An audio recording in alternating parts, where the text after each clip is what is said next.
Dan biarlah dalam kesatuan doa ini Tuhan mendengarkan doa kita. Apa yang kita rindukan, apa yang kita inginkan, semoga sesuai dengan kehendak Tuhan. Dia akan menjawab, Dia akan menciptakan itu bagi kita sekalian. Kita menundukkan kepala.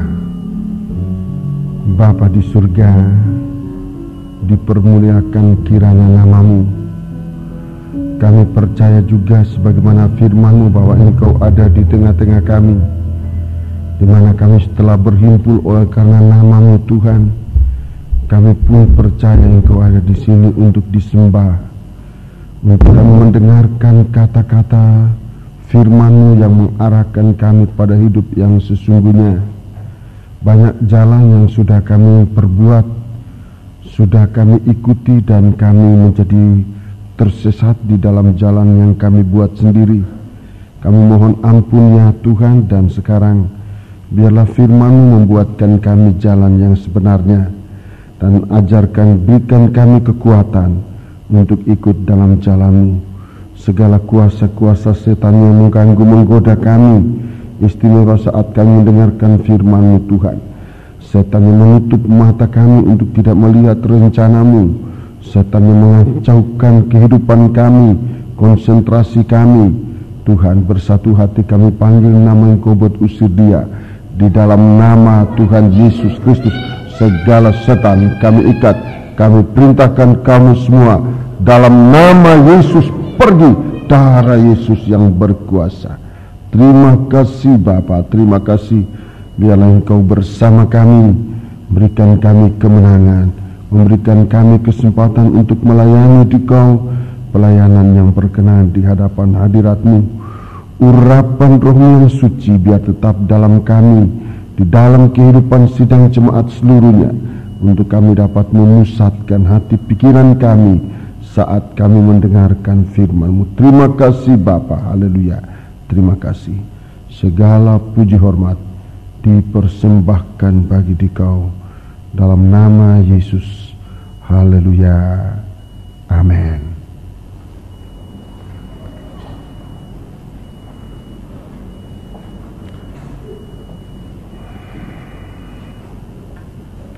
Sidang jemaat yang dikasihi Tuhan, saya menyampaikan salam sejahtera, salam bahagia bagi saudara-saudara sekalian, untuk kita pada kesempatan ini mendengarkan firman Tuhan di dalam nama Tuhan Yesus Kristus. Hidup kita berada dalam tangan Tuhan, dan biarlah kita membawa hidup kita senantiasa berada di dalam tangan Dia, untuk mengetahui jalan yang Tuhan buatkan bagi kita sekalian. Seringkali kita membuat jalan kita sendiri, dan di jalan-jalan itulah kita tersesat dan kita menderita. Dan walaupun kita berdoa, seringkali doa kita tidak didengar oleh Tuhan, sebab tidak sesuai dengan kehendak Tuhan. Dalam kesempatan pagi hari ini, biar kita duduk dengan tenang di bawah kaki Tuhan. Bagaimana Tuhan mau menyatakan rencana dan kehendaknya dalam kita, untuk dapat kita mengerti dan kita ikuti, kita lakukan dalam kehidupan kita.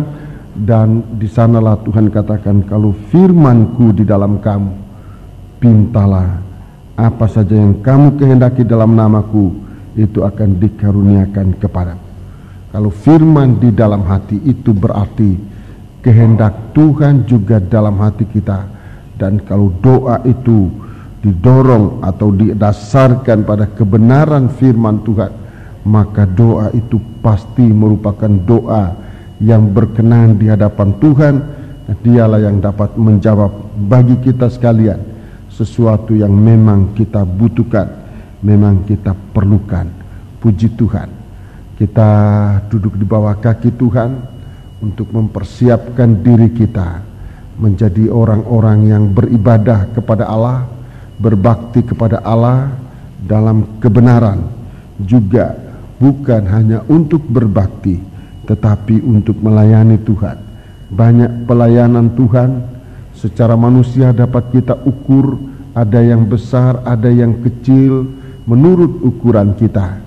Tetapi bagi Tuhan, Tuhan memberikan ukuran. Barang siapa yang setia pada perkara yang kecil, itu ukuran yang Tuhan berikan kepada kita. Sehingga dengan demikian tidak ada alasan untuk kita mengatakan kita tidak melayani Tuhan oleh karena tidak mampu, oleh karena tidak bisa, oleh karena dan sebagainya. Sebab Tuhan memberikan kita ukuran, siapa yang setia pada perkara yang kecil. Ada banyak pelayanan-pelayanan yang Tuhan taruh di depan kita, di dalam kehidupan kita.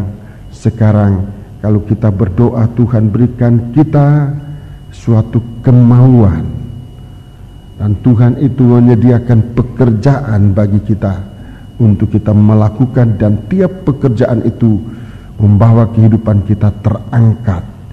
Kehidupan kita mengalami keangkatan sampai saat Tuhan datang, kita bertemu dengan Dia di awan-awan yang permai. Pada minggu yang lalu kita mendengar Tuhan mengadakan pengangkatan bukan nanti waktu Ia datang, tetapi mulai di saat-saat ini. Kalau Tuhan memberikan kita ukuran, saudara, pilihan, panggilan dan pilihan Tuhan. Tuhan memberikan kita ukuran, saudaraku. Dalam tabernakel ada ukuran dari luasnya lahan tabernakel 100 kali 50 hasta.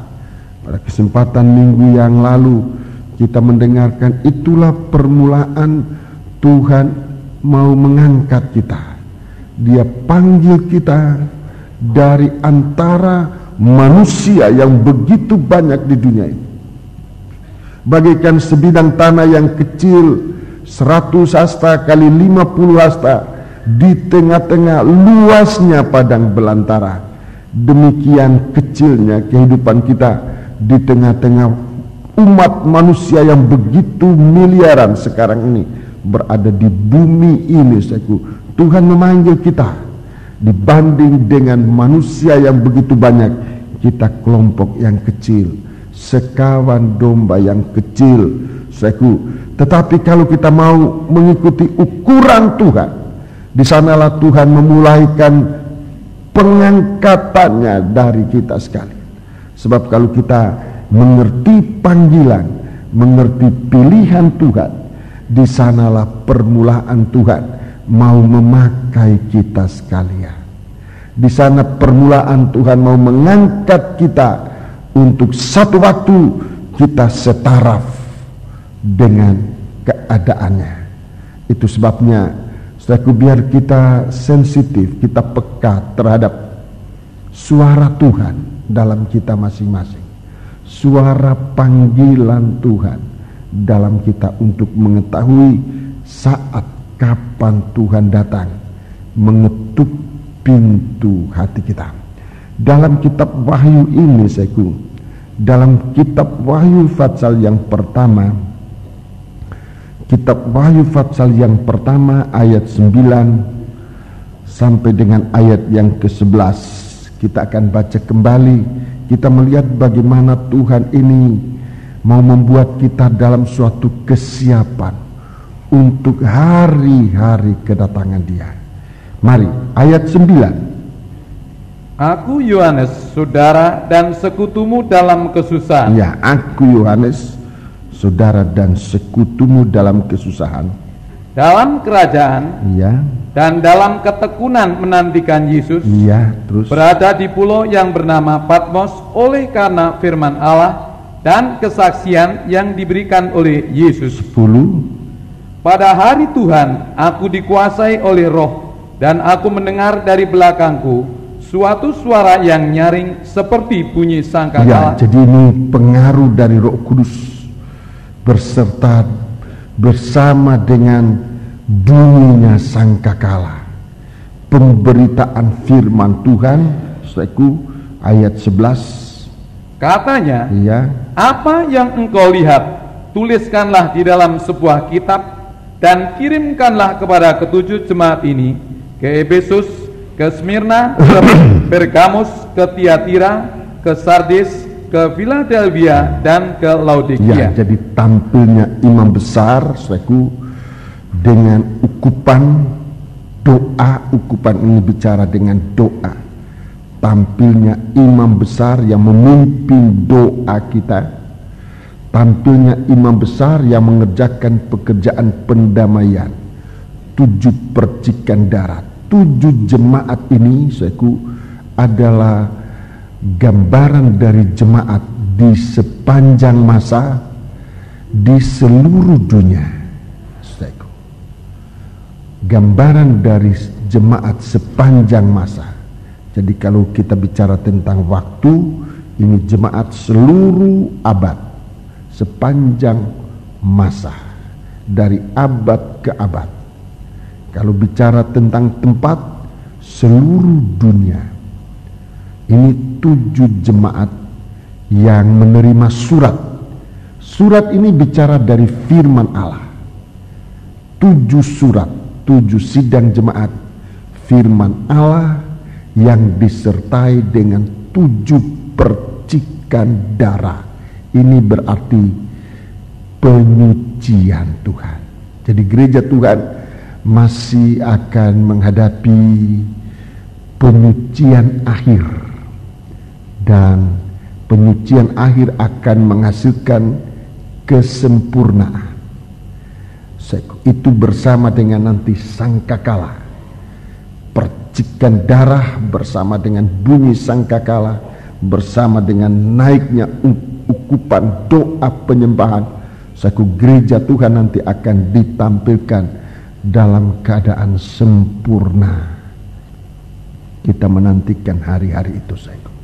Namun kita melihat di sini dalam keadaan ini ayat 9 dikatakan sebagai seorang Yohanes, salah satu contoh, salah satu pribadi bagian dari tubuh Kristus. Aku Yohanes, katanya Yohanes. Ini dia menempatkan diri bagaikan satu sel di dalam tubuh Kristus. Satu sel dalam tubuh Kristus yang kita lihat dalam suratnya 1 Yohanes pasal 1 itu, kualitasnya dia adalah orang yang melihat, membaca firman, adalah orang yang mendengar firman, orang yang menyaksikan, memberitakan, menuliskan firman Allah, membagikan bagi sesama, melakukan firman. Ini kualitas dari setiap sel yang ada dalam tubuh Kristus. Dan dikatakan saudara, ini sudah bicara tentang penyatuan, sekutu, saudaramu dan sekutumu. Ini jelas dalam satu kesatuan. Jadi tiap sel tidak bisa berdiri sendiri, tidak bisa sempurna sendiri. Segala sesuatu yang namanya sel di dalam tubuh Kristus itu harus terikat satu dengan yang lain, membentuk suatu kesatuan. Mari, dalam pasal 1 ayat 9 ini, saudaraku, pada Bible Study saya sudah uraikan, tapi dalam kesempatan ini saya akan petik satu kesatuan ini. Ada 3 kali kesatuan di sini. Pertama, kesatuan dalam kesusahan. Tubuh Kristus satu dalam kesusahan, satu pula dengan Kristus Yesus, satu dalam pengalaman kematian. Itu suatu kesatuan yang pertama. Yang kedua, satu dalam kerajaan. Ini penyatuan. Satu dalam kerajaan ini, satu dalam kerajaan Tuhan. Saya melakukan kehendak Tuhan sesuai dengan doa Tuhan. Tuhan, yang ada di surga, Bapa kami yang ada di surga, dipermuliakan namamu, datanglah, jadilah kehendakmu, datanglah kerajaanmu seperti di surga, demikian juga di bumi ini. Jadi bagaimana kerajaan itu datang? Di tengah-tengah sidang jemaat, mempersekutukan kita menjadi satu kerajaan imam-imam, kerajaan yang terdiri dari raja-raja, dari imam-imam. Satu kehidupan tanpa orang asing di dalamnya nanti. Orang asing yang tadinya asing begitu masuk dalam kerajaan ini, masuk dalam kesatuan. Dalam cerita bangsa Israel, saudaraku, begitu menerima Paskah, mereka satu peraturan dengan bangsa Israel, dileburkan dalam satu kesatuan, sehingga di dalam kerajaan ini nanti tidak ada seorang pun yang asing di dalamnya. Asing itu artinya tidak punya hak. Asing itu artinya pendatang-pendatang. Di bumi, saudaraku, bisa saja ada orang asing dari negara ke negara. Di dalam gereja masih banyak ada yang asing di dalam gereja, dan ini sebenarnya kita menginginkan demikian. Kalau saya bicara soal asing ini tidak bicara soal ras, tidak, tetapi kualitas kehidupan kita, kualitas rohani kita. Semua kita nanti, saudaraku, akan menjadi orang yang sebapa, sedaging, satu darah saudara ini. Oleh karena darah Yesus, dalam kerajaan itu, saudaraku, kita semua menjadi orang yang mengenal Yesus. Di saat itu tidak ada lagi yang berbicara, aku mau ajar kamu kenal akan dia. Tidak. Di dalam surat Ibrani dikatakan, sebab pada saat itu semua orang dalam kerajaan itu, semua orang mengenal dia. Jadi ini suatu kesatuan dalam kerajaan.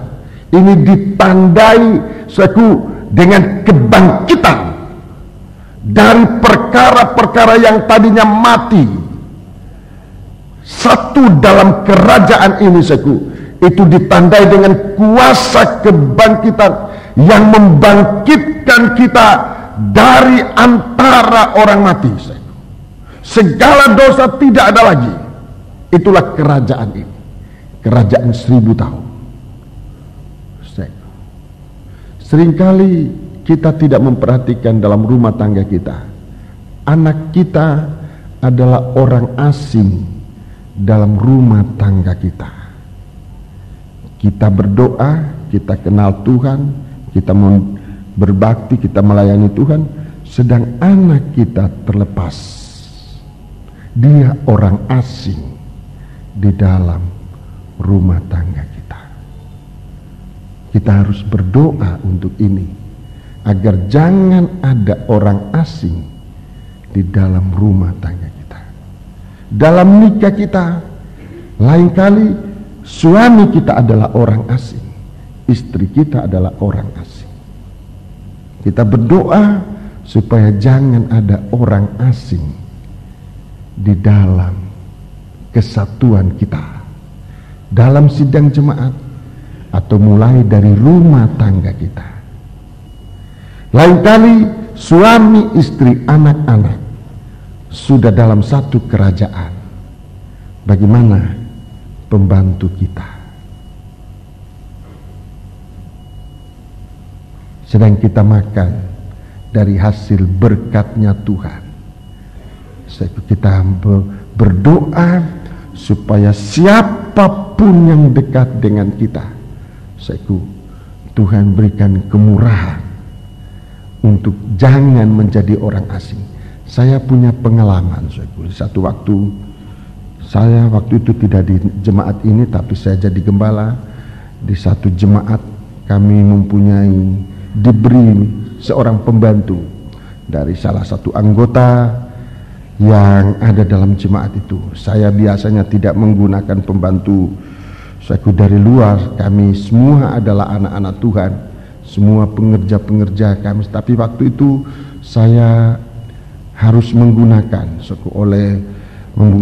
seorang pembantu yang ditugaskan oleh anggota dari jemaat kami pada waktu itu. Dia yang membayar pembantu itu, dia bukan sama dengan kita. Kalau kami berbakti, dia berada di belakang kebaktian kami. Saya di gereja itu adalah sambung dengan pastori di mana kami berada. Kalau kami berbakti, dia dengar kami menyanyi, dia dengar kami dengan firman, dia dengar kami berdoa. Beberapa kali dia begitu, satu waktu dia katakan kepada saya, "Pak, saya ini tidak ngerti. Kalau saya mendengar, kalau saya ada di belakang dan Bapak beribadah," dia istilahkan, kalau Bapak sembayangan, hati saya hancur. Bapak di sana menyanyi, hati saya hancur. Bapak berdoa, saya kok bisa nangis, Pak? Saya tidak mengerti. Pak, coba tolong terangkan, apa saya boleh ikut dalam kumpulan Bapak? Oh, saya menjadi senang sekali. Tentu boleh. Dan dia lakukan. Jadi saudaraku, sebenarnya kalau kita berdoa, kalau kita merindukan supaya dalam rumah tangga kita merupakan satu kerajaan yang kecil, suami adalah raja, istri adalah raja, bapak dan ibu ini adalah raja, anak ini adalah raja. Ini suatu kerajaan yang terdiri dari raja-raja. Papa melayani atau suami melayani, ibu atau istri melayani, anak-anak melayani. Ini kerajaan dari raja-raja dan imam-imam. Satu dalam kerajaan. Dan kalau kita sudah satu dalam kerajaan, pasti menjadi kepala dari rumah tangga ini. Raja dari raja-raja ini adalah Yesus Kristus. Dan kalau dia adalah raja di atas raja-raja ini, kita benar-benar dalam satu kesatuan. Ini kesatuan yang benar. Jadi bukannya suatu perkara mustahil. Itu sebabnya saya berani memberitakan ini. Saya mengalami itu, bagaimana bisa terjadi orang yang asing, tadinya asing, di dalam iman, dalam kepercayaan kita, bisa turut serta menjadi warga, menjadi orang sewarga, satu dalam kerajaan. Ini yang kedua ya. Ayat 9 ini. Yang ketiga adalah satu dalam ketekunan menantikan Yesus. Satu dalam ketekunan. Kalau kita dalam satu kerajaan, akan satu dalam ketekunan. Dan ini akan menjadi indah sekali. Satu dalam kesabaran, tekun dalam menantikan Yesus. Ini yang saya akan terangkan saudaraku dalam sistem penginjilan pada pagi hari ini, untuk melihat bagaimana kita satu dalam ketekunan atau sabar, satu dalam kesabaran. Ketekunan ini lebih tepat kalau diterjemahkan sabar. Sabar dalam menantikan Tuhan. Memang pekerjaan menanti ini itu berat, saudara. Seringkali kita kalah sabar juga. Kok panjang amat ini pendeta khotbah. Tidak sabar menanti titik atau perkataan terakhir dari firman Allah. Lain kali kita makan juga tidak sabar. Tidak sabar, tidak selesai separuh makanan dibuang, tidak sabar, tidak menghabiskan makanan yang kita makan. Di asrama kami dulu, saya dulu tinggal di internat, guru kami dia bilang, berkat Tuhan berada di biji nasi yang terakhir. Jadi makan mesti sampai pada biji yang terakhir. Sebab itu berkat Tuhan di situ. Ya kami makan waktu itu saya masih kecil di asrama itu. Makan. Dan dilatih makan nasinya, sayurnya. Sampai sekarang ini saya terbiasa makan nasi, tidak mau macam-macam ya. Kalau sayur yang itu, ikan yang itu aja. Kalau sudah banyak-banyak saya sudah tidak rasa enaknya itu. Dilatih demikian. Sabar.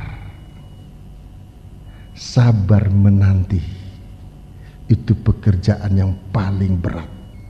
Menanti apa saja. Menanti apa saja.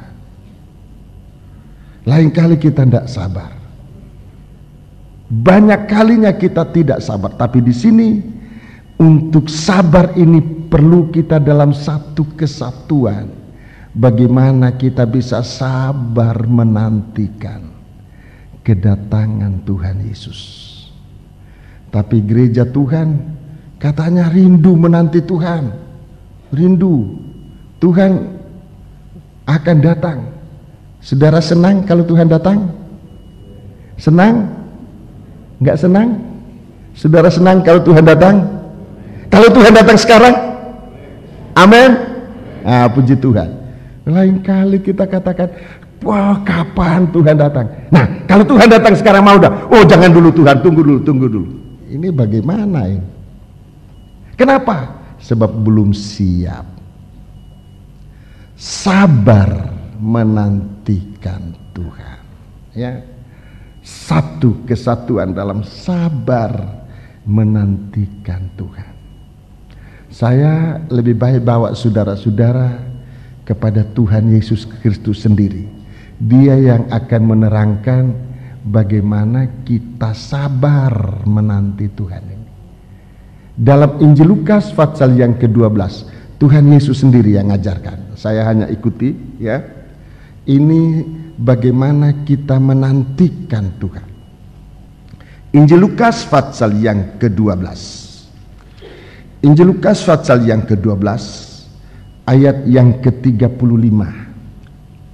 Mulai ayat yang ke-35 dan selanjutnya. Hendaklah pinggangmu tetap berikat dan pelitamu tetap menyala. Dan hendaklah kamu sama seperti orang-orang yang menanti-nantikan tuannya yang pulang dari perkawinan, supaya jika ia datang dan mengetok pintu, segera dibuka pintu baginya. Ya, dalam penampilan Yesus sebagai imam besar dalam kitab Wahyu nanti, yang pertama dia tunjukkan tentang ikat pinggang ini, tentang ikat pinggang. Tapi saya belum terangkan, sebab itu nanti akan saya terangkan dalam studi. Jadi waktu Yesus perlihatkan dirinya dalam Wahyu pasal 1, dia tunjukkan pertama sebelum yang lain-lain dia tunjukkan dadanya yang berikat pinggang. Di sini dia katakan hendaklah pinggangmu tetap terikat dan pelitamu tetap menyala. Dan hendaklah kamu sama seperti orang yang menanti-nantikan tuannya yang pulang dari perkawinan. Jadi suasananya suasana pesta. Tuhan datang ini dalam suasana kesukaan pesta kawin. Dia baru saja mengalami kesukaan pesta kawin. Supaya jika ia datang mengetuk pintu, segera dibukakan pintu baginya. Terima kasih. Jadi di sini kita lihat bahwa situasi saat menantikan Tuhan ini gelap. Suasananya gelap, pelita menyala, itu sudah jelas. Saya bicara tentang waktunya dikuasai oleh kegelapan. Malam gelap di sini, saya ini suatu pengertian rohani. Ini berbicara tentang dosa bertambah-tambah banyak. Ini situasi saat penantian ini. Menanti dalam kegelapan. Dan ini cukup berat. Menghadapi waktu kita sudah cukup berat. Menghadapi kegelapan kita berat. Jadi saat menantikan menantikan Tuhan ini saatnya memang berat, saudaraku. Jadi kalau saudaraku kita punya pengikutan kita kepada Tuhan merasa berat, memang itu situasinya. Saya tidak bisa menggantikan dengan situasi yang lain, sebab memang Tuhan sendiri mengatakan saat Tuhan datang itu waktunya gelap, saudaraku, waktunya gelap. Dan saudaraku, banyak kali kita tidak tahan menanti dengan sabar itu. Pelitamu harus menyala. Dan kita lihat di sini satu hal yang sangat kontras. Pinggang harus berikat. Ini orang Israel, saudaraku, kebiasaan orang Israel. Kalau mereka bekerja, mereka pakai jubah, itu pinggang, itu jubah harus diikat. Itu mau kerja.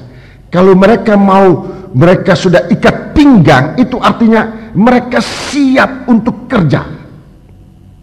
Siap untuk bekerja. Siap untuk melayani. Tetapi dengan pinggang yang berikat. Pelita harus menyala. Jadi saat kita menanti Tuhan ini sebenarnya, kalau kita katakan itu sabar, bukan dalam keadaan pasif. Kalau mau sabar, kalau kita mau sampai kepada keadaan yang benar-benar sabar, di sini Tuhan ajarkan supaya kita jangan pasif. Dalam menantikan Tuhan, kalau pasif kita akan kalah. Kalau diam-diam tidak mampu sabar itu, tidak mampu sabar. Tapi Tuhan berikan satu cara bagi kita, yaitu kita bekerja. Ikat pinggang itu artinya bekerja. Suasananya gelap, Tuhan katakan pasang lampu. Artinya jangan dengan cara sendiri, tapi biar dengan terang dari kuasa Roh El Kudus. Ini pelita. Pelita yang menyala itu artinya biar Roh Kudus bersinar, bercahaya, menerangi pikiran kita, menerangi perasaan kita, menerangi keinginan kita. Jadi bekerja dalam tuntunan Roh El Kudus. Ini menanti kedatangan Tuhan supaya kita bisa sabar. Bisa sabar. Kalau dengan keinginan kita sendiri, aku mau cepat-cepat. Tapi Roh Kudus punya waktu sendiri. Dengan pimpinan Roh Kudus. Pinggang berikat. Pinggang berikat. Pinggang. Ikat pinggang itu kebenaran dan kesetiaan. Itu yang dipakai oleh imam besar. Waktu Yesus tampil dengan Roh Kudus, dengan urapan Roh Kudus, dia tampil juga dengan ikat pinggang ini. Waktu dia tampil dengan urapan Roh Kudus, 7 roh Allah yang ada kepada dia, dan yang terakhir takut akan Allah. 7 roh Allah, ia disertai dengan ikat pinggang ini. Coba kita, saudara, taruh tanda dalam Injil Lukas pasal 12 ini. Kita akan kembali ini dalam menanti Tuhan. Dalam kitab Nabi Yesaya pasal yang ke-11. Kitab Nabi Yesaya pasal yang ke-11, di sana kita lihat tampilnya Tuhan Yesus. Seperti itu kita juga harus tampil. Mari. Kitab Nabi Yesaya pasal yang ke-11. Kitab Nabi Yesaya pasal yang ke-11.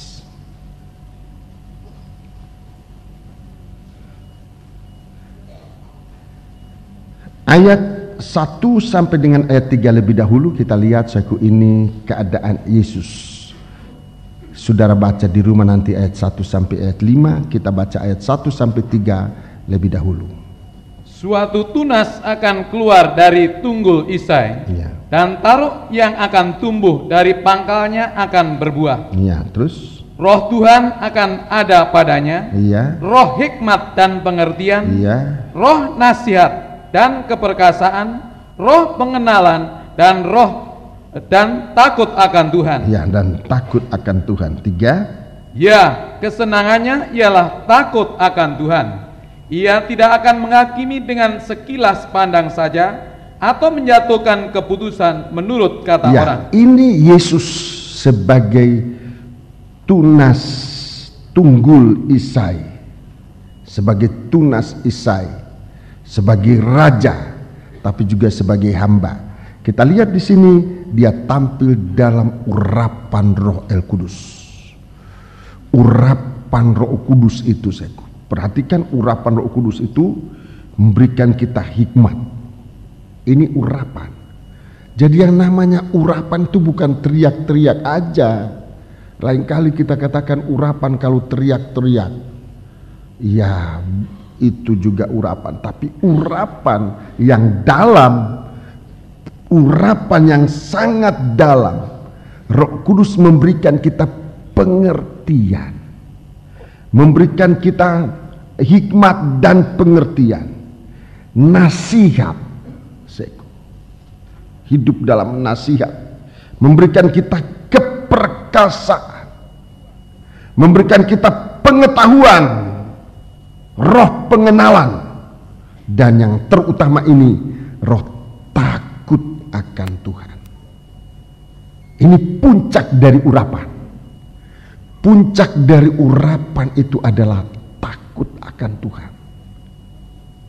Kalau orang urapan malah urapan itu dibangga-banggakan, itu bukan urapan Roh Kudus. Itu urapan dari setan. Setan itu dia bangga dengan apa yang dia terima. Dia tidak takut akan Tuhan. Setan punya pengertian tetapi tidak disertai dengan takut akan Tuhan. Setan punya keperkasaan tetapi dia tidak disertai dengan takut akan Tuhan. Itu sebabnya dia memberontak, dia melawan kepada Tuhan. Setan memiliki apa saja tetapi tidak disertai dengan takut akan Tuhan. Itu sebabnya ia bisa menyombongkan diri. Kita dalam urapan Roh Kudus, dalam bekerja yang dalam urapan Roh Kudus dengan pelita yang menyala, itu disertai dengan takut akan Tuhan. Sehingga kita dipakai dalam keadaan apapun juga, dalam keadaan yang kelihatan begitu sangat berhasil. Takut akan Tuhan membuat kita tidak bisa jadi sombong. Ini urapan. Itu urapan. Kalau kita dipakai sedikit sudah kita membanggakan diri, itu bukan urapan. Setan pun bisa lakukan itu. Manusia bisa lakukan itu. Manusia urapan adalah saat dia dipakai oleh Tuhan, saat itu dia merendahkan diri. Itu urapan. Yesus takut akan Tuhan. Setiap kali ia merendahkan diri, sebab dia takut akan Tuhan. Dia tidak menghakimi orang lain, apalagi secara tidak adil. Itu urapan. Kalau kita katakan urapan, kemudian kita menghakimi saudara-saudara kita yang lain, itu bukan urapan. Bukan itu cara kita menantikan Tuhan. Kalau kita bekerja cara semacam itu, saudaraku, kalau Tuhan datang, kita tidak ada di situ. Itu hanya akan meratap dan menangis oleh karena dia tidak mendapat kesempatan untuk bersama dengan Tuhan. Urapan itu disertai dengan rasa takut akan Tuhan. Setiap apa yang kita terima dari Tuhan, saudara lihat saudaraku, apa yang diterima oleh Tuhan lewat Roh Tuhan ini, Yesus sebagai tunggul Isai, ini semua perkara yang besar. Tetapi di atas semua itu, kesenangannya bukan karena dia memiliki segala sesuatu, tetapi di dalam memiliki sesuatu, di dalam yang diberkati oleh Tuhan, di saat itu dia bisa takut akan Tuhan. Itu kesenangan. Apa artinya kita mempunyai apa saja, harta benda, kepandaian, keperkasaan, tetapi malah kita merasa kita kuat sendiri, kita bangga untuk diri sendiri. Tidak ada kesenangannya. Kalau demikian tidak ada kesenangan, hanya akan berakhir dengan malapetaka. Yesus ngajarkan kita, pelita yang menyala ini adalah kita memiliki karunia-karunia dari Tuhan, berkat-berkat dari Tuhan, tetapi semua kita terima itu disertai dengan rasa takut akan Tuhan. Kita tidak berani untuk merasa bahwa segala sesuatu bisa oleh karena kita, segala sesuatu itu bisa oleh karena kekuatanku, oleh karena kepandaianku, oleh karena kekayaanku, oleh karena keperkasaanku. Kita akan merasa hanya karena Tuhan. Ini urapan, saya. Itu yang namanya urapan. Dilihat dalam kehidupan kita. Itu pelita yang menyala. Pinggangmu berikat.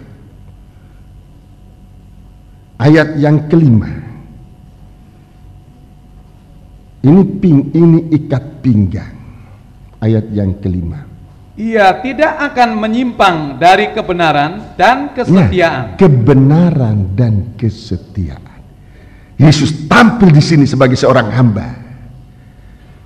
Yesus tampil sebagai seorang hamba. Hamba yang bekerja dengan kebenaran. Sebab menurut kehendak Tuhan itu benar. Dia tidak akan menyimpang dari kebenaran. Dia tidak akan menyimpang dari kehendak Tuhan. Terus dan kesetiaan. Dan kesetiaan. Itu ikat pinggang. Dia tidak akan menyimpang dari kebenaran dan kesetiaan. Terus seperti ikat pinggang tetap terikat pada pinggang. Ya, itu sebabnya waktu dia berada di bumi, dia mengajarkan kita, nanti aku akan datang. Nanti aku akan datang. Tetapi selama engkau menanti akan kedatanganku, selama engkau menanti akan kedatanganku, dua hal ini dia tunjukkan. Pelita menyala. Roh Tuhan ini.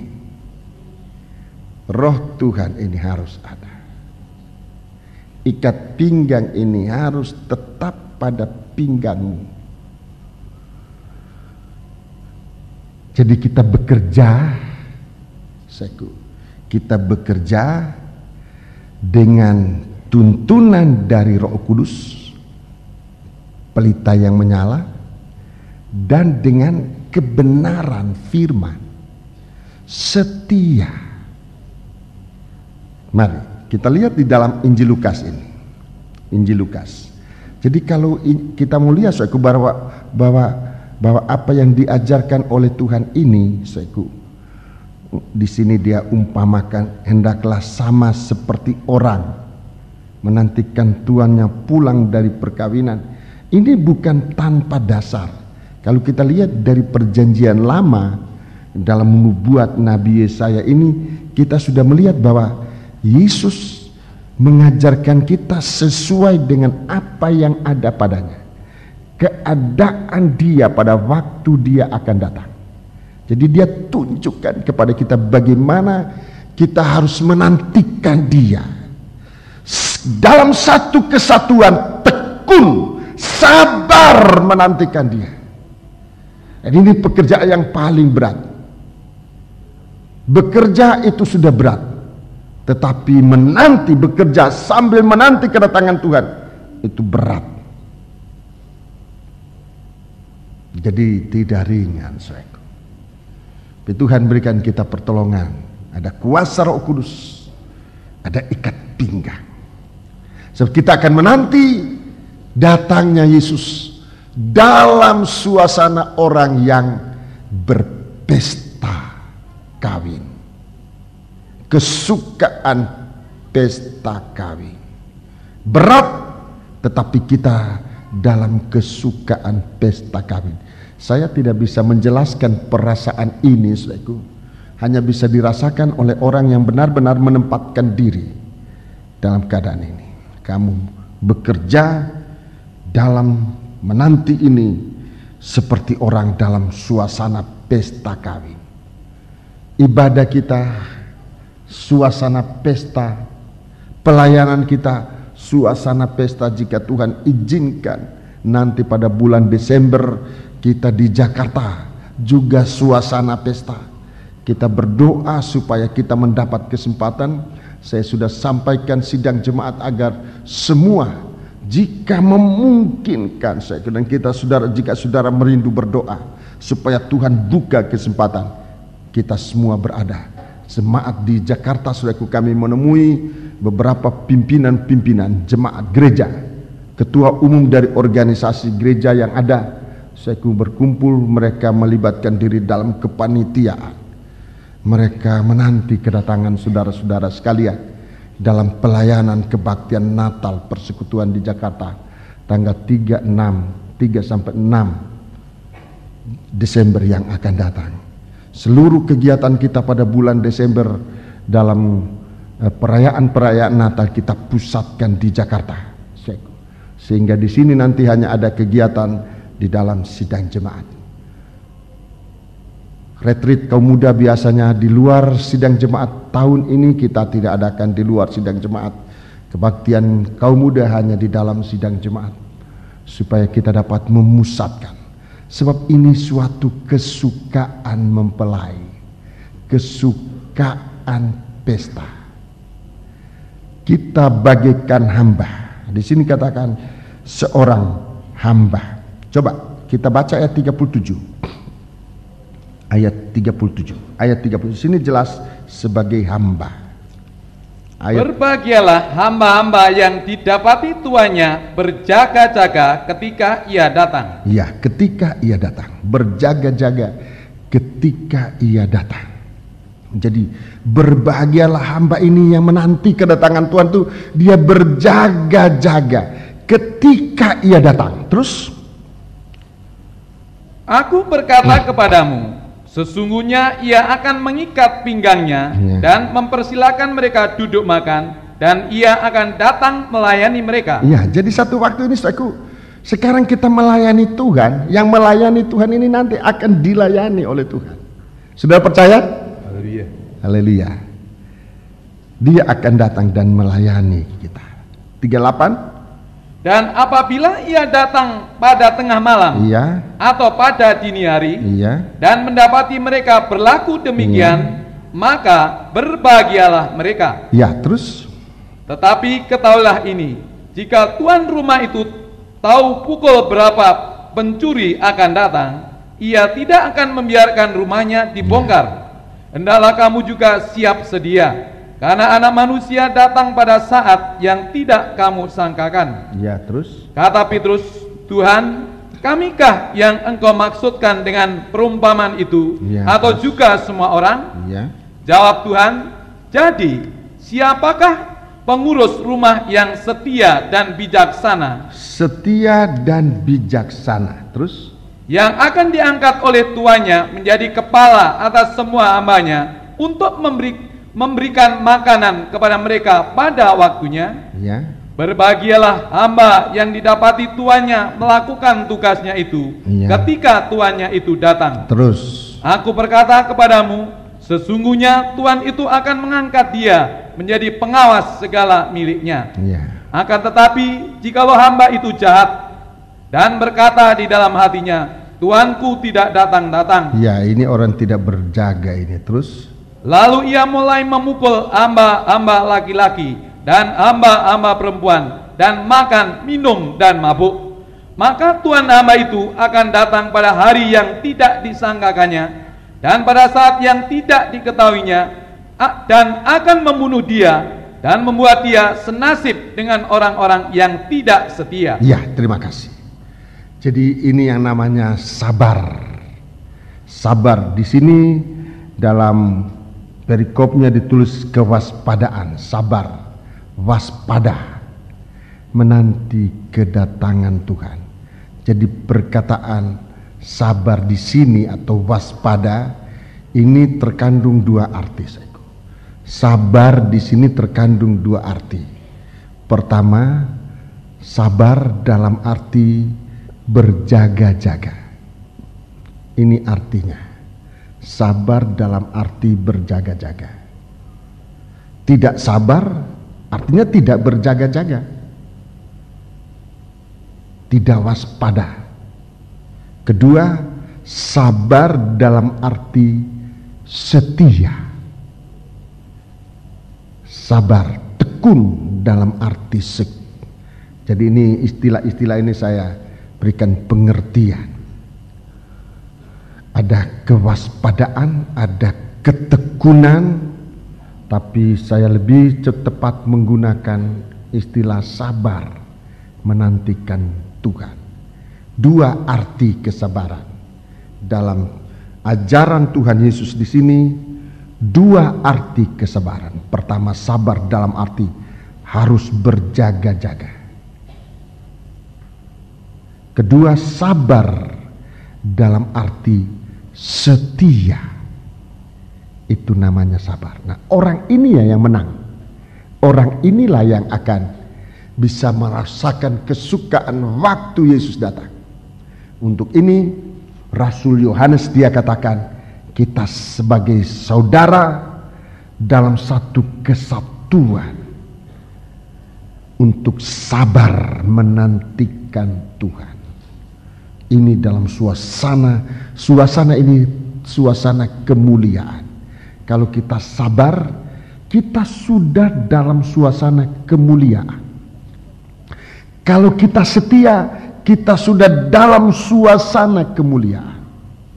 Jadi ada 3 tanda dalam ayat 9 itu, tekun atau saudaraku, kita satu dalam pengalaman kematian, dalam kesusahan, kita satu dalam kerajaan, itu suasana kebangkitan. Kita satu dalam suasana menantikan Tuhan. Ini tanda dari kemuliaan. Suasana menantikan Tuhan. Kita sebenarnya dimasukkan oleh Tuhan dalam tanda kemuliaan.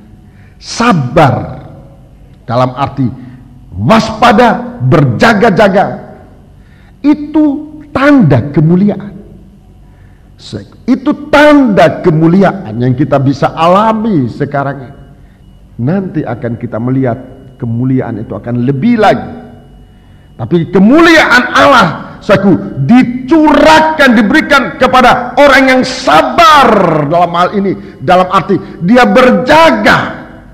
Sekalipun ada kesusahan, sekalipun ada godaan, saudaraku, apalagi dari diri sendiri. Kalau malam itu, saudaraku, ngantuknya bukan main. Tapi dia waspada, dia berjaga. Menanti apa? Tuhan mengetuk pintu hati. Kapan Tuhan mengetuk pintu hati? Untuk terlibat dalam pelayanan ini. Tuhan mengetuk pintu setiap hati. Untuk terlibat dalam pekerjaan. Melayani, menanti untuk menyambut kedatangan Tuhan. Hanya yang terlibat, hanya yang digerakkan hatinya, itu yang layak di dalam masuk dalam kemuliaan Tuhan itu. Kapan saja, di sini dalam ayat 38, apabila ia datang pada tengah malam. Apabila ia datang pada tengah malam, terjemahan lama ini jaga yang kedua. Atau datang pada dini hari, itu jaga yang ketiga. Kita sudah tahu apa yang harus kita lakukan. Kita tidak tahu kapan Tuhan datang. Entah jaga pertama, entah jaga kedua, entah jaga ketiga, entah jaga keempat. Kapan saja, saudara, Tuhan datang, kita sudah siap dalam melayani Tuhan. Oh, puji Tuhan. Kita lihat, saudaraku, dalam bangsa Israel ada 4 jaga, 4 shift ya, semacam shift gitu ya. Jaga pertama itu jam 6 sampai sekitar jam 9. Itu jaga yang pertama. Jam 6 sampai sekitar jam 9. Jaga yang kedua jam 9 sampai jam 12. Itu disebut tadi pada saat tengah malam. Itu jaga yang kedua. Jaga yang ketiga, dini hari. Dini hari. Dini hari. Itu jam 12 sampai jam 3. Jam jaga yang keempat, fajar menyingsing, jam 3 sampai jam 6. Jadi ada 4 jaga buat bangsa Israel. Dalam sejarah dari Tuhan Yesus dalam 4 jaga ini, ada beberapa hal-hal yang istimewa yang Tuhan nyatakan diri, dan untuk itu kita sekarang berjaga. Untuk sepintas lalu saya sebut saja ya. Pada jaga pertama, waktu malam mau datang, kita teringat waktu Yesus bangkit. Dia menatakan diri di jalan ke Emmaus kepada 2 muridnya. Mereka berjalan, dan waktu mau malam, dia berlaku seolah-olah akan lewat. 2 murid itu berdoa, Tuhan tinggal bersama kami, sebab hari sudah dekat malam. Itu sudah sekitar jam 6, masuk jaga pertama. Kemudian Yesus tinggal, dan saat itu dia memecahkan roti, membagikan kepada muridnya, dan kemudian Tuhan lewat. Ini jaga pertama. Perhatikan saat Bible study, itu jaga pertama. Bible study dan pemecahan roti. Di dalam banyak gereja, kalau saya katakan banyak gereja ini, saya tidak bermaksud menonjolkan gereja kita, tetapi fakta kenyataan di banyak gereja-gereja Tuhan, termasuk di sana kita bisa melihat Tuhan. 2 murid yang ke Emmaus, dia melihat Tuhan, dijaga ini, dijaga ini, jaga yang pertama. Jadi kita lihat apa-apa yang terjadi pada waktu jaga pertama. Yang kedua, jaga yang kedua, jaga yang kedua, tengah malam. Tengah malam, suatu proklamasi. Saat proklamasi, di tengah malam ini saat proklamasi. Ini kebaktian-kebaktian umum, kebaktian-kebaktian kegerakan rohani. Ini saat proklamasi. Dalam Matius 25 ayat 6, di saat tengah malam ada suara mengatakan, bangun, lihat mempelai datang. Song-songlah dia. Ini kebaktian proklamasi. Suatu kegerakan rohani. Bukan hanya sekedar suatu kebaktian kebangunan rohani biasa, tetapi kebangunan rohani yang terakhir akan menunjuk kepada mempelai itu datang. Dan kita harus waspada dalam hal ini. Saya mau mengajak seluruh sidang jemaat. Kita tidak tahu apa Tuhan datang pada jaga pertama atau jaga yang kedua. Tetapi kalau kita sabar, kita mau tunggu dia, melayani dia, baik jaga pertama dalam Bible study atau jaga kedua dalam kebangunan rohani, dalam suatu kegiatan-kegiatan yang sifatnya crusade dan sebagainya. Itu suatu kebaktian yang besar. Di sana akan nanti suatu kegerakan besar yang akan datang nanti. Tidak menunjuk Yesus datang sebagai tabib, tidak. Itu sudah akan lewat waktunya. Sekarang masih kita rasakan. Tapi waktu yang akhir nanti akan datang. Kegerakan besar akan langsung menunjuk. Mempelai datang. Bangunlah dan song-songlah dia. Saat itu apakah kita waspada dengan lampu kita, dengan pelita kita? Apakah di saat itu kita punya pelita? Semangat kita menyala-nyala. Kalau saya lihat semangat dari hamba-hamba Tuhan yang ada di Jakarta, mengatasnamakan jemaat yang ada di belakang mereka, dan begitu banyak. Seorang hamba Tuhan, dia punya kebaktian cabang 63 cabang di kota Jakarta. Dari GBI. Dia sangat bergairah untuk mendukung kebaktian nanti di Jakarta. Saudara-saudara, saya tidak mau memadamkan api itu. Api ini menyala. Haleluya. Api ini menyala. Saya tidak tahu apa pada saat itu nanti suatu kegerakan ini akan memproklamirkan, lihat Yesus datang, mempelai laki-laki datang. Tidak ada berita yang bisa menunjuk kepada Yesus sebagai mempelai laki-laki adalah pengajaran mempelai. Berapa tahun yang lalu saya dengar khotbah dari Bapak Pendeta Toteis, dia katakan, kalau kita mau terima Yesus sebagai tabib, kita harus mendengarkan berita Injil tentang kesembuhan. Kalau kita mau terima Yesus sebagai juru selamat, kita harus menerima Injil, berita, firman tentang keselamatan. Tetapi kalau kita mau menerima Yesus sebagai mempelai laki-laki yang akan datang, kita harus menerima Injil tentang kemuliaan Allah sebagai mempelai laki-laki. Itu sangat logis. Itu bukan sesuatu hal yang fanatik, tidak. Tapi itu suatu kebenaran. Oleh sebab itu sekarang apa yang kita pegang, apa yang kita ikuti setelah kita diselamatkan, setelah kita disembuhkan, setelah kita diberkati, apakah sudah selesai? Masih ada berita yang harus kita beritakan. Sesudah kita disembuhkan, sesudah kita diselamatkan, sesudah kita diberkati, masih ada berita yang harus diberitakan. Menunjuk kepada Yesus yang akan datang sebagai mempelai laki-laki datang. Sesudah itu nanti tidak ada lagi berita, sebab saat itu semua akan menjadi nyata. Kalau Yesus datang sebagai mempelai, sesudah itu tidak ada lagi berita yang lain. Kita sudah berada bersama dia. Dia raja segala raja. Itu sebabnya kalau kita baru diselamatkan, masih ada berita yang harus kita dengar.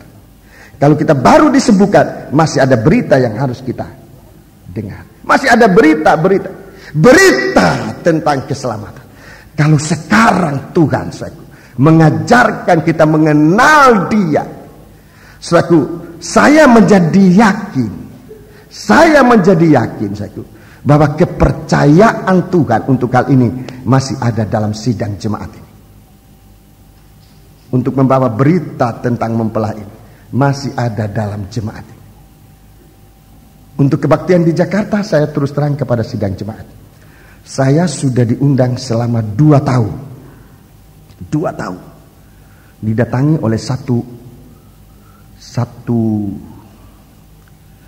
panitia, saudaraku.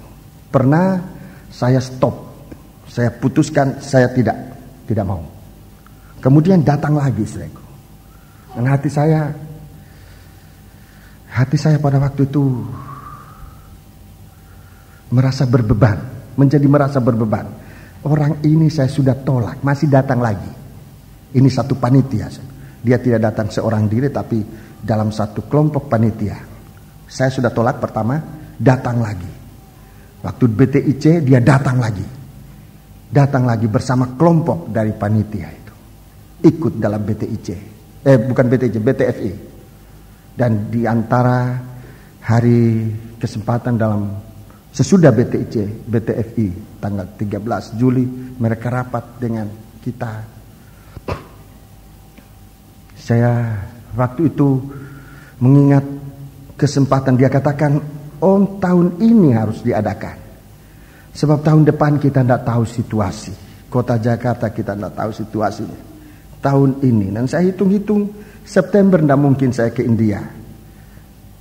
Oktober, November saya dalam kesibukan. Hanya satu-satunya waktu saya adalah Desember. Desember itu kami ada kebangunan rohani Natal persekutuan dari gereja kami, Pantai Costa Tabernacle.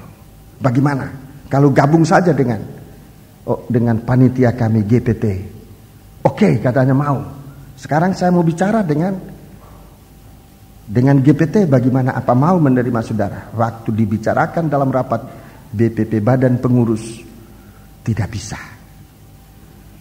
Tidak bisa terjadi suatu kerjasama. Saya putuskan ya, kalau begitu tidak usah, kamu saja panitia ini. Dan mereka bekerja. Waktu mereka bekerja ternyata juga belum kepercayaan itu dicurahkan sepenuhnya oleh Tuhan kepada mereka. Setelah sekian waktu mereka datang, Om, kami tidak bisa melanjutkan.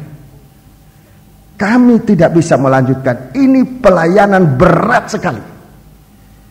Mereka datang, kelompok juga, panitia itu datang kepada saya di kantor. Berat sekali. Tidak bisa kami lakukan. Kemudian mereka pulang, di hati saya lebih ditekankan. Kalau kamu tidak bisa lakukan, ini kembali sekarang kepada sidang jemaat. Jadi kepercayaan ini sebenarnya sudah ditawarkan di luar sidang jemaat. Sudah ditawarkan. Tapi Tuhan masih kembalikan kepada kita. Saya menjadi yakin dan saya katakan, kalau ini panitia tidak bisa lanjutkan, dan ini berarti kepercayaan tetap dikembalikan kepada sidang jemaat. Saya belum melihat bahwa arah dari Tuhan dibelokkan. Saya sampaikan kepada BPP. BPP mau mendukung, sidang jemaat mendukung. Jadi kepercayaan ini sekarang kembali ke kita. Untuk pelayanan ini sebab suatu proklamasi menunjuk Yesus akan datang. Itu pada jaga yang kedua. Kita harus berjaga. Siapa tahu pada jaga yang kedua Tuhan datang saat proklamasi menunjuk pada mempelai itu laki-laki, mempelai laki-laki itu akan datang. Kita tidak tahu waktunya. Apa tengah malam atau dini hari. Ini yang kedua. Jadi saat proklamasi ini kita harus jaga kepercayaan Tuhan sebagai suatu suara, sebagai suatu suara yang menunjuk. Suara itu suaranya siapa? Suara orang yang pernah mengenal kabar ini, yang pernah melihat dia dalam pemberitaan. Ialah kita sekalian ini. Dia itulah yang akan dipakai oleh Tuhan nanti, akan berseru membangunkan gereja-gereja Tuhan. 10 anak darah, semua pada ngantuk dan tertidur. Ini perlu dibangunkan oleh satu suara yang berseru. Oleh satu suara yang berseru. Sudah di kitab Wahyu, sudah kitab Wahyu itu Yohanes mendengar suara. Sekarang kita harus mendengar suara itu, suara yang berseru menunjuk kepada mempelai itu datang. Saya masih percaya suara saudara ini nanti dipakai oleh Tuhan untuk berseru, menunjuk kepada mempelai yang akan datang itu. Sebab itu kita harus ada dalam satu kesatuan. Tuhan ingatkan saya, kalau sekarang kamu melakukan, saya menjadi tahu. Kalau kita nanti melakukan di Jakarta itu bukan kehendak manusia siapapun juga. Saya menjadi mengerti kemudian, kalau panitia yang tadinya ini dari Jakarta mau melakukan itu, kita lakukan itu oleh karena keinginan manusia yang namanya panitia. Mereka namakan panitia 96. Diri mereka ini kehendak mereka yang kita lakukan. Sekarang kehendak saya. Kalau kehendak saya, saudaraku, sudah pasti saya tidak berani melakukan pada bulan Desember. Sebab apa? Kita baru melakukan pekerjaan besar bulan Juli. Begitu besar dengan pembiayaan dan pekerjaan yang sangat berat. Dalam waktu sekarang kurang dari 3 bulan. Mana saya berani? Kalau saya. Jadi jelas ini bukan rencananya manusia yang namanya pendeta Pong. Saya tidak berani merencanakan itu. Kalau manusianya saya lebih baik. Ya kebetulan kamu tidak mau, ya sudah, berhenti aja. Itu saya. Tetapi kalau di dalam hati saya sekarang berkobar ingin melakukan. Sebab apa? Sebab saya percaya Tuhan mempercayakan berita ini dalam kita. Dan sekarang Tuhan tunjukkan secara jelas, jangan kepercayaan ini dialihkan kepada orang lain. Kami tanyakan rekan kita yang ada di Jakarta, ada yang mau, ada yang enggak. Tapi sebagian besar yang mau. 1-2 yang belum ikut, tapi sebagian besar rekan kita di Jakarta turut mendukung ini. Dan mereka sudah membentuk satu kesatuan. Begitu indah saya menyampaikan firman setengah jam aja.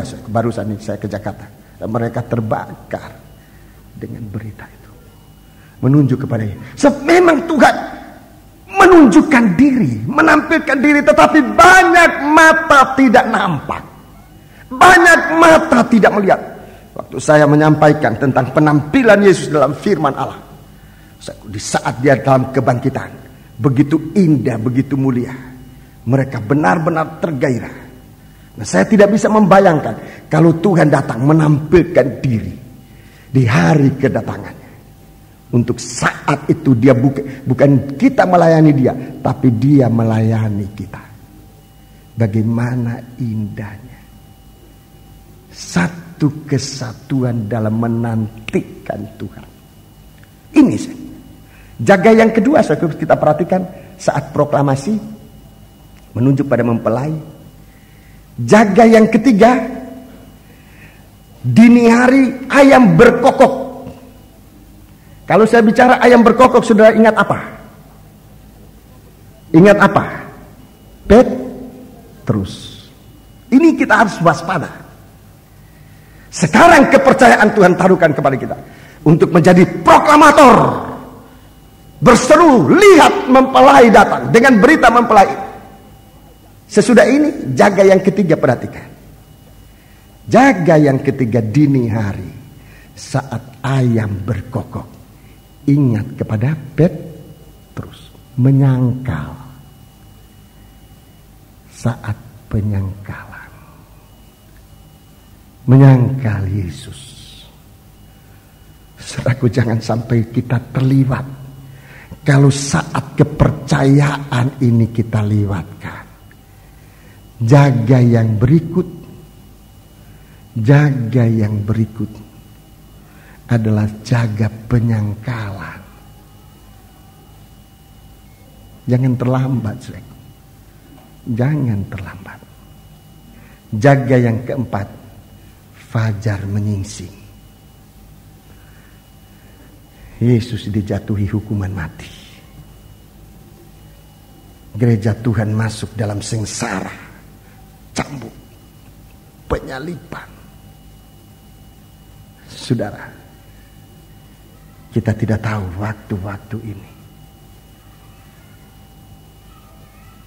Jangan lengah, saudaraku.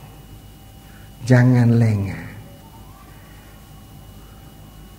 Di Jakarta kepada panitia kecil yang ada di sana yang merupakan perpanjangan tangan dari BP yang ada di sini, saudaraku. BP, Badan Pelaksana Kabar Mempelai. Pekerjaan pertama yang mereka lakukan adalah berdoa. Ini kami sudah bagikan di sana, dan mereka bersukacita menerima leaflet ini. Doakanlah. Ini pekerjaan pertama. Mereka sambut dengan serius. Bagikan kepada sidang jemaat. Berdoa. Kita di sini bukan hanya sekedar leaflet, tapi formulir sudah dibagi-bagikan, sudah diambil. Cuma sayangnya yang mengembalikan masih terlalu sedikit. Coba ingat di mana formulir itu. Jangan dibuang atau dipakai untuk yang lain. Jika saudara tidak bisa melakukannya, kembalikan, sebab kita akan gunakan itu untuk kesempatan-kesempatan berikut. Agar menghemat biaya. Kertas yang dicetak itu semua ada harganya, saudaraku. Besar kecilnya, tapi itu ada nilainya di hadapan Tuhan. Janganlah dibuang. Kalau saudara tidak pakai, kembalikan dengan kosong. Tidak apa-apa, saudara nggak salah. Kalau saudara lupa, sekarang saya ingatkan. Kalau saudara belum ngambil, masih ada tersedia? Masih ada tersedia di belakang.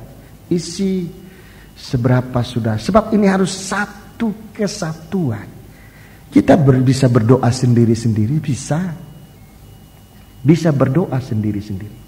Tetapi ini satu kesatuan, satu dalam kesatuan menanti, sabar menanti kedatangan Tuhan. Kita lakukan itu saja. Bukan karena didorong oleh manusia, tetapi kalau kita menyadari sekarang, kalau Tuhan datang pada jaga yang pertama. Dalam Bible Study kita ada.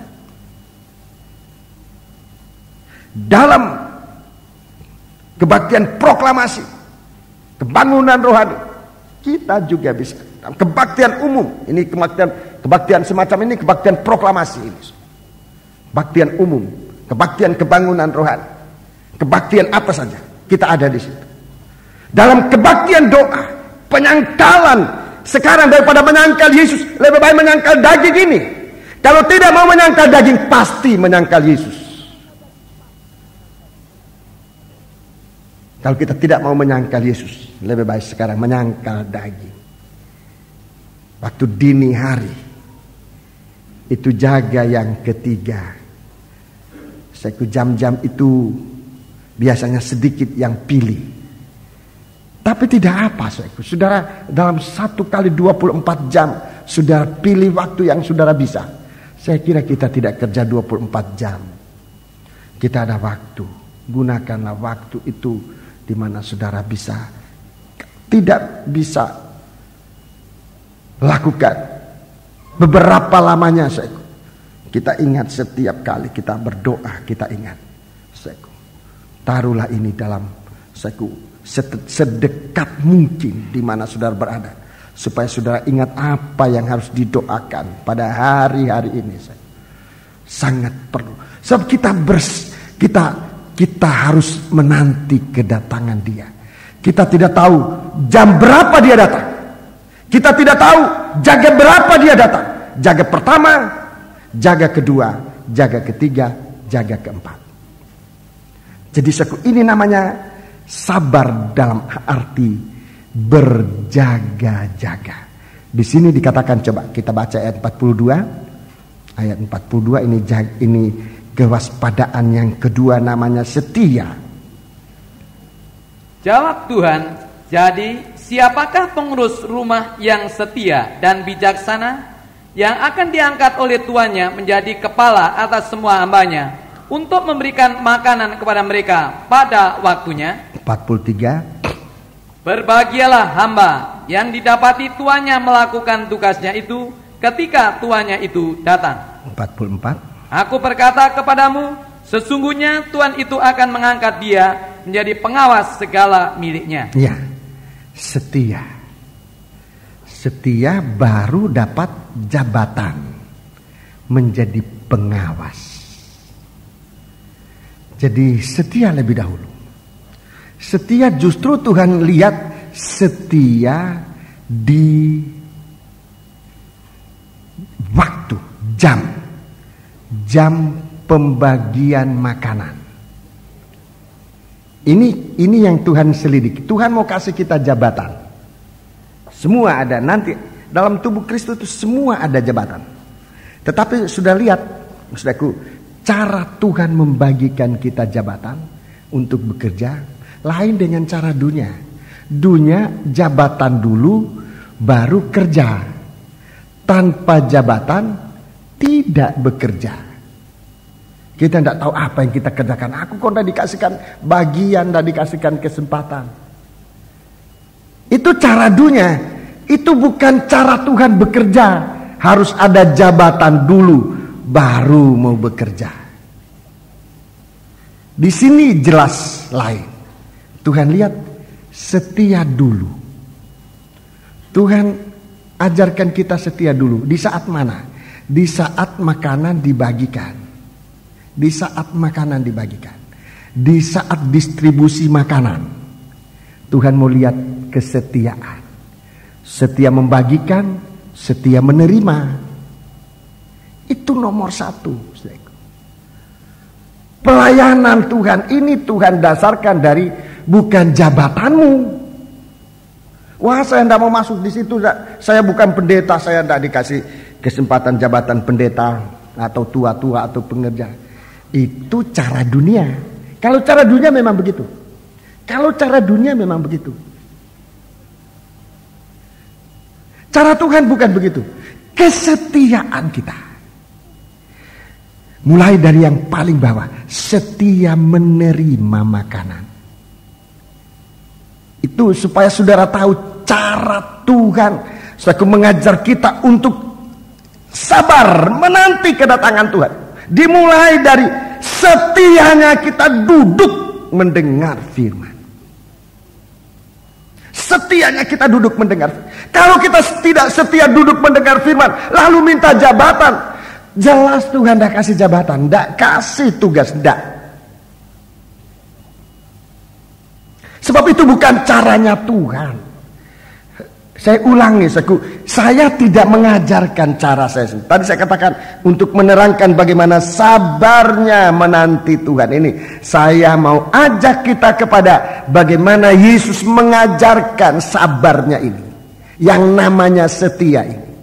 Setia di dalam distribusi makanan. Itulah firman. Waktu BTFI yang kita sudah lewati, seorang peserta, seorang pembicara secara internasional. Dia katakan begini, saya ini sudah diundang kemana-mana.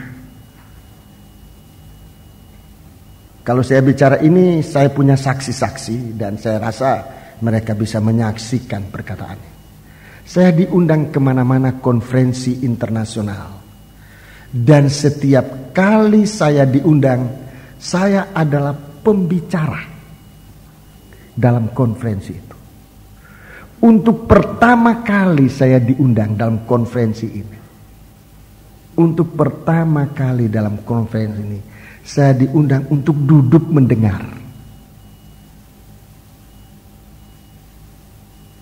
Kenapa dia katakan? Tetapi saya menjadi sangat bahagia. Saya menjadi sangat bahagia. Ada banyak hal yang dia katakan. Mengapa dia sangat bahagia? Salah satu dia katakan, ada hal-hal yang menyangkut pribadi kami, kelompok kami, golongan kami, yang saya tidak sangka itu dibukakan oleh Tuhan di dalam kelompok saudara. Dan saya berterima kasih. Saya sangat bahagia. Masih ada teman-teman saya akan ajak. Oh, puji Tuhan. Saya menjadi terbuka mata. Orang-orang semacam ini nanti yang dipakai oleh Tuhan. Dia mau kembali kepada sistem Allah bekerja. Lebih dahulu duduk mendengarkan, menerima makanan firman Allah yang sesuai dengan makanan yang disajikan pada perjamuan malam pesta kawin anak domba Allah. Dikatakan saya menerima banyak hal yang memang dibutuhkan di hari-hari ini. Oh, puji Tuhan. Saya percaya nanti dia sekarang bertugas. Sepulangnya dari sini, dia beri kabar, dia diundang kemana-mana. Dan saya tahu kabar ini pasti dia. Begitu dia terkesan. Saudara-saudara, cara dunia bekerja, jabatan dulu. Kami juga hamba Tuhan banyak kali salah. Orang baru datang belum dengar apa-apa, kasih jabatan ini supaya dia terikat tetap tinggal dalam jemaat ini. Itu cara manusia bekerja. Cara Allah bekerja adalah dilihat kesetiaannya. Dia makan satu dalam kesetiaan, tekun menantikan Tuhan. Ini saya. Jadi menanti Tuhan saya dalam menghadapi panjangnya, lamanya waktu, beratnya percobaan yang kita alami, tapi kita tetap berjaga atau kita tetap setia. Jangan dikatakan kita tidak sabar oleh karena tidak berjaga-jaga. Jangan kita dikatakan tidak sabar menanti oleh karena tidak setia. Orang tidak setia termasuk tidak sabar menantikan hari Tuhan. Setialah dalam menanti kedatangan Tuhan. Sebab itu sangat penting bagi kita sekalian. Kita kembali dalam Injil, dalam kitab Wahyu pasal pertama. Dalam kitab Wahyu pasal pertama. Dalam kitab Wahyu pasal pertama itu. Ayat yang ke-9. Ayat yang ke-9. tentang sekutu. Sekutu dalam kesusahan, sekutu dalam kerajaan, sekutu dalam sabar menantikan Tuhan. Sesudah ini kita lihat dalam ayat yang ke-10. Dalam ayat yang ke-10 kita masuk pada hari Tuhan. Hari di mana kita dikuasai oleh Roh Tuhan. Kita dikuasai oleh Roh Tuhan untuk mendengarkan bobotnya firman Allah. Bobotnya firman Allah yang berkuasa nanti untuk mengumpulkan kita. Dalam ayat yang ke-10 ini, suatu hari Tuhan,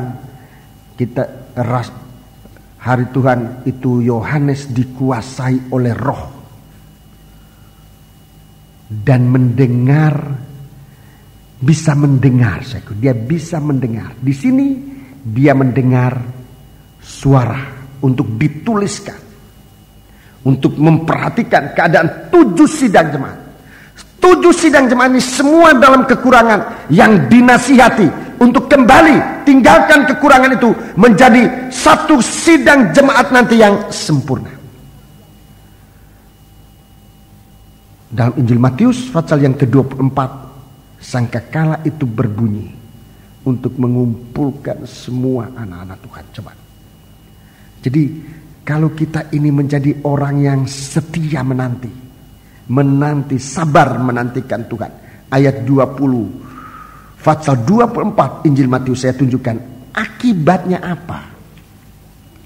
Akibatnya apa? Pasal 24. Injil Matius pasal 24. Injil Matius pasal 24 ayat 31.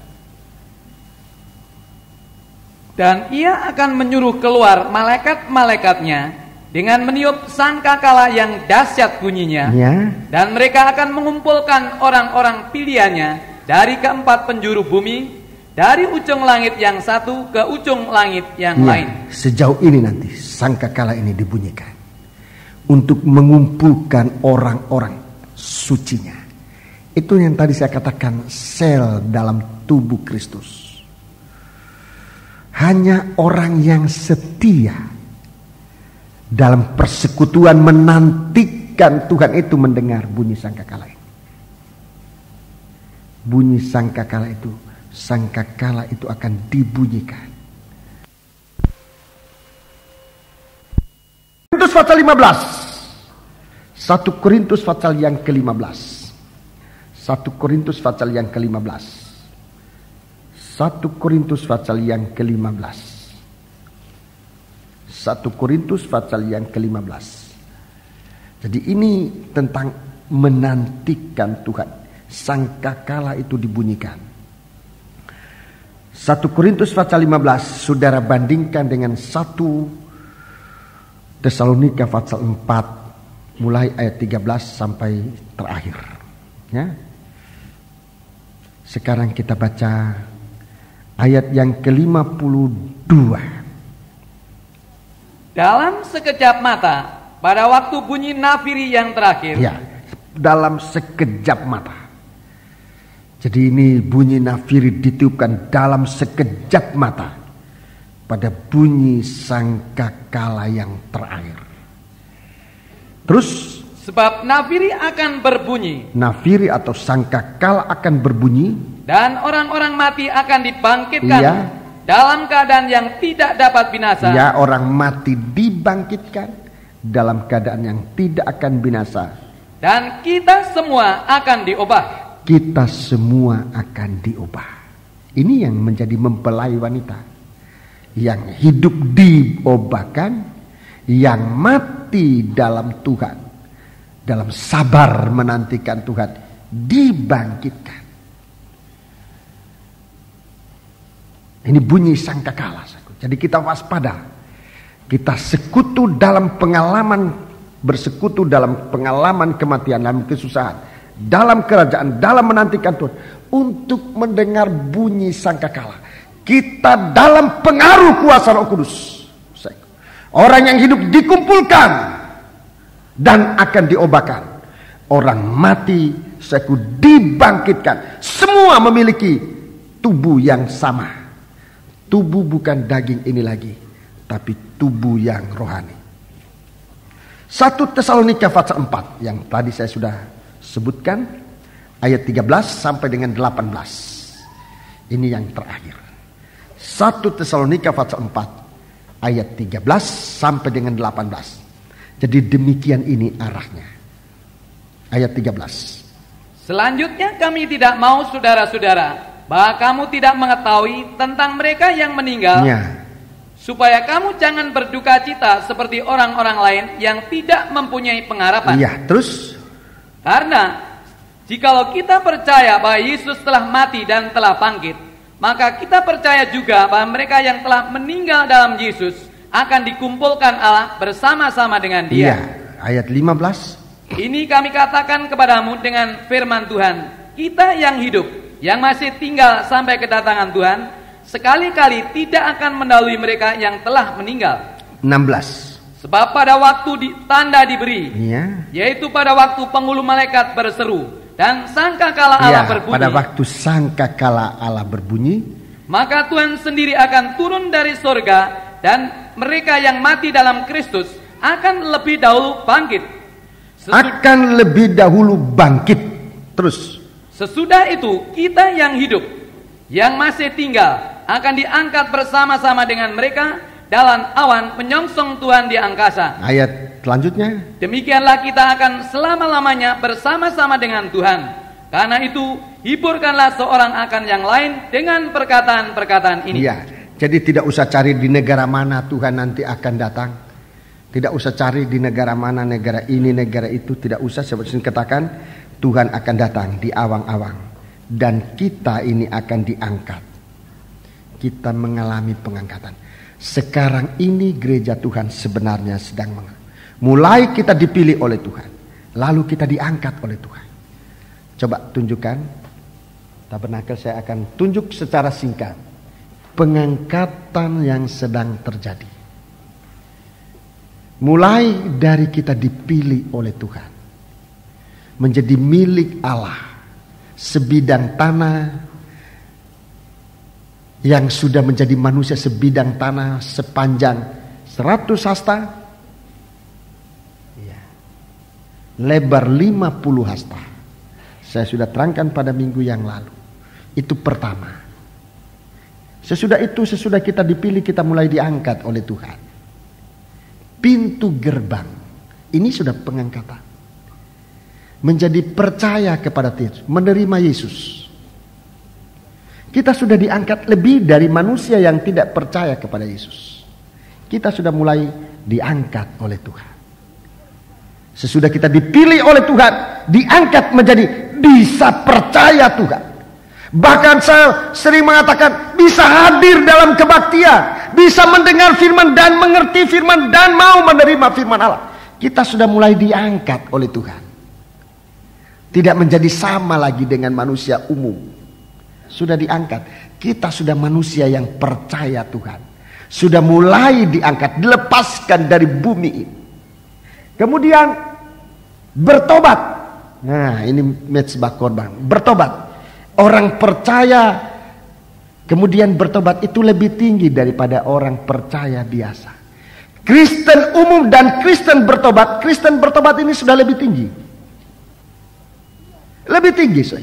Dia sudah mengalami pengangkatan. Kalau tidak bertobat, ya tetap Kristen, tetapi rendah sekali. Kristen yang bertobat sudah mulai terangkat. Baptisan air. Ya, lahir baru. Bukan hanya bertobat, tetapi sudah lahir baru. Diubahkan menjadi baru. Kristen yang mengalami keubahan ini sudah lebih tinggi daripada Kristen yang lain. Sebab itu saya tidak mau baptisan air itu dikerjakan seadanya, tidak. Sebab baptisan air menyangkut tentang keangkatan kehidupan anak Tuhan yang dibarui dalam baptisan air, yang dengar-dengaran kepada Tuhan, bukan hanya bertobat, tapi baptisan air ini tanda dari taat taat, dengar-dengaran. Ini kelahiran baru. Itu lebih tinggi. Orang Kristen yang taat, dengar-dengaran kepada Tuhan, dia lebih tinggi dari Kristen biasa. Lebih tinggi. Kemudian ruangan suci. Ya, kehidupan Kristen yang disucikan. Itu lebih tinggi lagi. Penyucian ini akan lebih tinggi sampai nanti bertemu dengan Tuhan yang datang di awan-awan. Untuk kita tetap bersama Dia. Itu dalam 1 Korintus. Sebab itu saudaraku, sistem pengangkatan Tuhan dalam kita sekarang ini, saudaraku, tidak seperti apa yang manusia pikirkan. Tetapi Tuhan sedang dengan kuasa firman, dengan kasih-Nya, dengan kuasa Roh-Nya, sedang mengangkat kita. Waspadalah terhadap hal ini. Sedialah menanti hari kedatangan. Tuhan tidak datang ke bumi ini untuk menjadi juru selamat lagi. Tidak. Tuhan sudah datang di atas bumi ini. Tuhan sudah datang ke dunia dan memilih bumi tempat Ia lahir menjadi manusia, untuk menjadi juru selamat manusia. Tapi Ia akan datang kembali, tidak lagi untuk disalibkan, tidak, tapi Dia akan datang di awang-awang yang permai. Itu sebabnya yang bertemu dengan Dia adalah satu kehidupan yang diangkat ini. Satu kehidupan yang mengalami pengangkatan. Itu akan bertemu dengan Dia di awang-awang yang permai. Kalau saya bicara ini, ini bukan perkataan karangan seorang manusia siapapun juga. Saya ambil dari Alkitab. Dan saya percaya Alkitab ini benar. Dan kita perlu waspada sekarang. Sabar menantikan Tuhan. Kalau Tuhan menegur kita, itu artinya Tuhan mau mengangkat kita. Kalau Tuhan memanggil kita, berarti Tuhan mengangkat kita. Kalau Tuhan mau memakai kita, berarti Tuhan mau mengangkat kita. Sebab itu, biar kita waspada. Biar kita tekun. Biar kita sabar menantikan kedatangan Tuhan. Demikian, kiranya Tuhan tetap memberkati kita sekalian.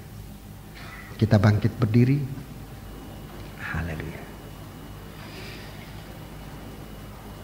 Kita bangkit berdiri.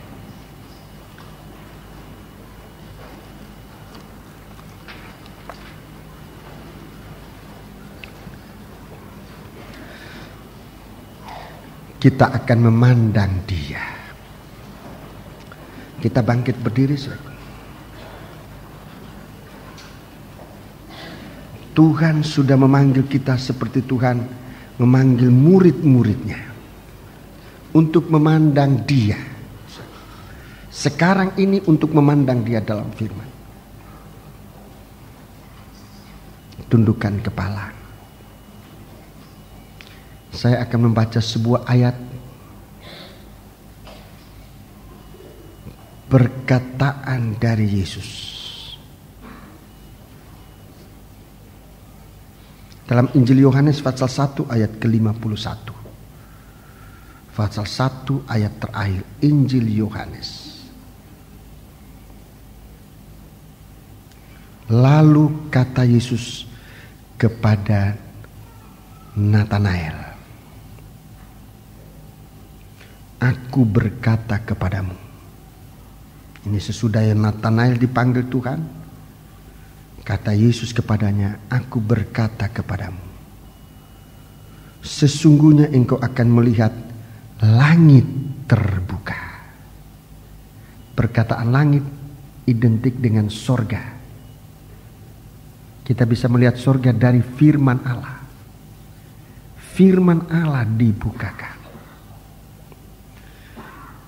Dan malaikat-malaikat Allah, ini warga kerajaan Allah, turun naik kepada anak manusia. Ini suatu ukuran ibadah kita sekarang. Kita berada dalam kerajaan bagaikan malaikat-malaikat. Kita berada dalam Yesus Kristus. Kalau tadi Tuhan bicara tentang kesetiaan, coba lihat ukuran kesetiaan. Apakah saudara sebagai seorang malaikat di saat ini sedang naik kehidupan rohani, kesetiaan pelayanan, atau sedang turun? Berbahagia kalau kita sedang naik, sementara Yesus datang, kita jumpa Dia di awang-awang yang permai. Tapi bagaimana kalau kita sedang turun? Bahkan turun sampai ke bumi, tinggalkan Tuhan di saat Yesus datang kembali.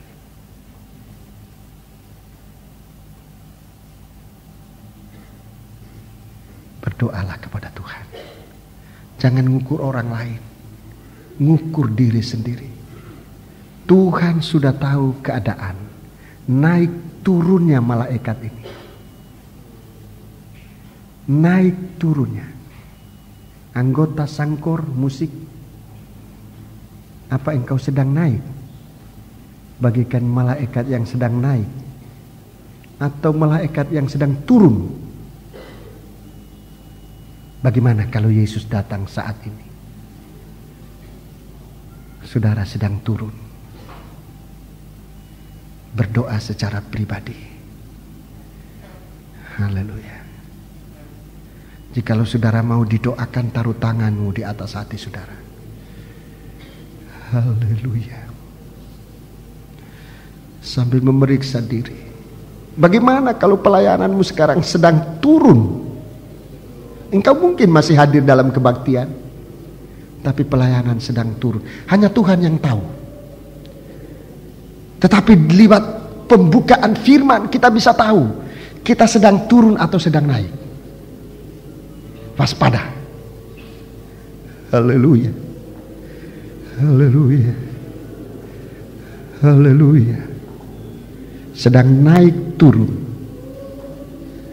Kalau kita sudah dipanggil oleh Tuhan, kita bisa melihat, saudaraku, ukuran kehidupan rohani kita turun atau naik.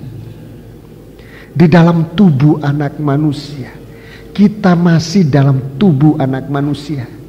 Kita masih anggota gereja, kita masih anggota paduan suara, kita masih anggota musik, kita masih gembala, kita masih siapapun juga. Tetapi apa kita naik? Apa kita sedang menanjak dalam kehidupan rohani kita, atau malah menurun? Sekarang pertanyaannya, bagaimana kalau Tuhan datang kita sedang menurun? Tidak setia di hari-hari pembagian makanan. Ada hari Minggu makanan dibagikan, kita tidak hadir. Hari Selasa makanan dibagikan, kita tidak hadir. Hari Jumat makanan dibagikan, kita tidak hadir. Atau kita terus hadir secara jasmani, tetapi perhatian kita tidak hadir. Mari hari ini kesempatan untuk kita ditolong oleh Tuhan. Taruh tangan di atas hati. Lebih bagus kita mengaku kepada Tuhan. Haleluya, haleluya, haleluya, haleluya. Bapa, ibadah kami seringkali banyak menurun Tuhan. Perhatian kami akan Dikau, akan pelayanan, akan kebaktian kami sering kami berkurang, kami kurang memperhatikan. Kami banyak tergoda dengan perkara-perkara yang lain di luar kesiapan kami menanti kedatangan-Mu. Sehingga sekalipun kami ada di ladang, tetapi kalau kami tidak siap, seorang akan diangkat dan seorang akan ditinggalkan. Sama-sama di ladang Tuhan, tetapi yang lain tidak terangkat sebab sedang menurun, yang lain terangkat sebab menanjak. Seringkali kami tergoda sebab kami memikirkan masih di dalam ladang-Mu Tuhan, tetapi sesungguhnya kalau Engkau mengukur kami sedang menurun. Tuhan tolong kami. ada dua orang di tempat tidur, seorang akan diangkat, seorang akan ditinggalkan. Tuhan, tolong kami. Ada dua orang sedang menggiling, seorang akan diangkat, seorang akan ditinggalkan. Bapa, Engkau tahu keadaan sidang jemaat ini.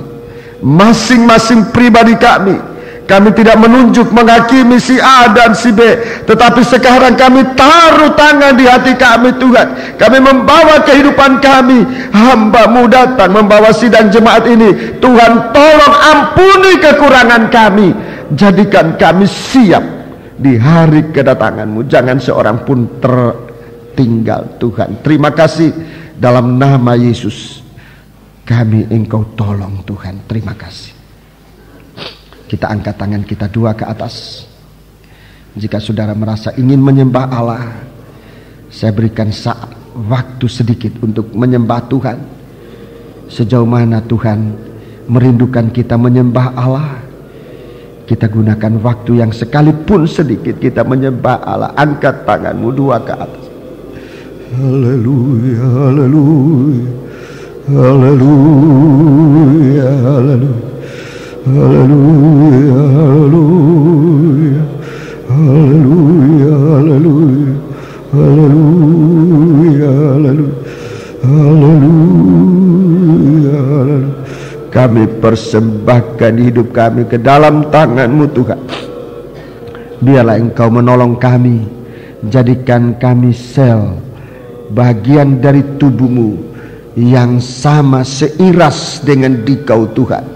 Agar di saat Engkau datang kembali, kami berada dalam kesatuan tubuh-Mu, sel-sel yang lain menjadi satu tubuh yang siap untuk menerima Engkau sebagai kepala. Kami menyerahkan diri kami ke dalam tangan-Mu, ya Bapa. Terima kasih Engkau yang mendengarkan pengakuan kami, Engkau mengampuni dosa kami, Engkau juga yang mendengarkan doa kerinduan kami. Engkau menjawab bagi kami dan kami bersuka cita. Terima kasih. Dalam nama Yesus kami berdoa. Haleluya. Amin. Kita akan melakukan sebuah nyanyian. Psalm 110, kita akan menyanyikan Psalm 110 dan kita akan mengumpulkan persembahan kita kepada Tuhan. Dan pada pagi hari ini kita akan mempersembahkan persembahan ini, dan persembahan ini akan kita persembahkan kepada Tuhan lewat kegiatan kebaktian yang akan diadakan di Cochin, India. Kami akan berangkat